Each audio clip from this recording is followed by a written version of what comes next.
झटपट, इंस्टेंट और बिल्कुल सॉफ्ट से रेस्टोरेंट स्टाइल नान बनाने की रेसिपी के साथ लिल्हानी एंड मामाज़ किचन में आपको फिर से एक बार वेलकम करते हैं।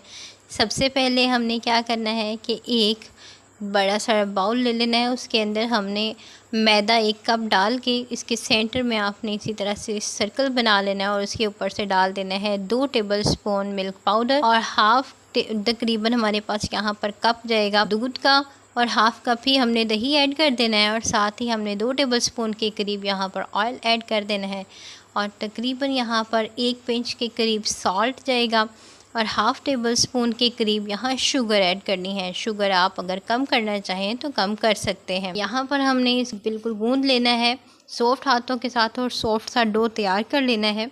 थोड़ा थोड़ा ऑयल यूज़ करते जाइए और साथ साथ इसको गूंदते जाइए।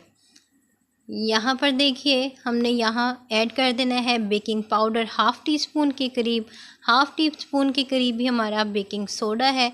इसको भी ऐड करते ही आपने इसको अच्छे से फिर से थोड़ा ऑयल लगा के गूंद लेना है। आप देख सकते हैं जैसे मैं वीडियो में बता रही हूँ कि बहुत ही नरम तरीके के साथ आपने इनको सॉफ्टली नीड करना है। और वीडियो यहाँ तक अच्छी लगी है तो प्लीज़ इसे लाइक कर दिया करें और मेरी इंस्पिरेशन के लिए मेरा चैनल सब्सक्राइब भी कर लिया करें। आपकी मोहब्बतों का बेहद शुक्रिया। यहाँ पर हमने ऑयल लगाकर इसको आधे घंटे के लिए रेस्ट देना है। आधे घंटे तक इसको रेस्ट पे दे रख दीजिए और ठीक आधे घंटे के बाद देख सकते हैं कि ये बिल्कुल नरम सा हमारा डो रेडी है नान बनाने के लिए। नान बनाने के लिए इसको बराबर साइज़ के अंदर आपने लोइयाँ बना लेनी हैं। 4 लोइयों के अंदर इसको ट्रांसफॉर्म कर लीजिए और यहाँ पर हमारे 1 कप मैदे के साथ बिल्कुल 4 नान बन जाएंगे इजीली। वो भी तवे पे बनाना सिखाएंगे।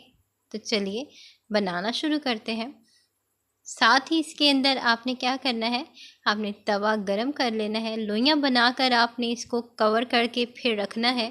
जब भी कभी मैदे का इस तरह से इस्तेमाल करते हैं तो हमेशा इसको ढाँप के रखें ताकि इसके ऊपर ड्राइनेस ना आ जाए। अब एक लोई उठा ली है और उसके ऊपर मैंने लगा ली है कलवंजी और साथ ही धनिया पत्ता लगाते हैं।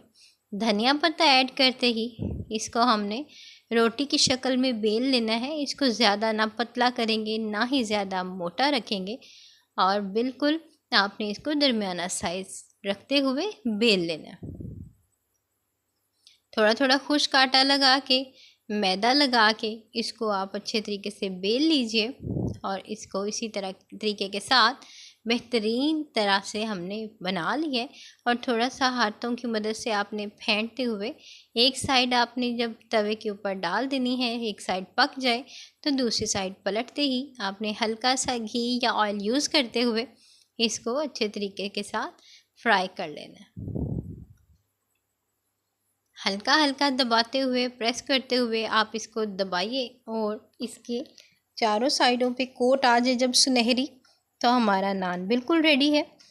इसको आप अपनी फेवरेट रेसिपी फेवरेट सालन के साथ सर्व कीजिए। इसी तरह से आपने तमाम तर नान बनाकर रेडी कर लेने हैं। आई होप आप लोगों को ये वीडियो बहुत पसंद आई होगी।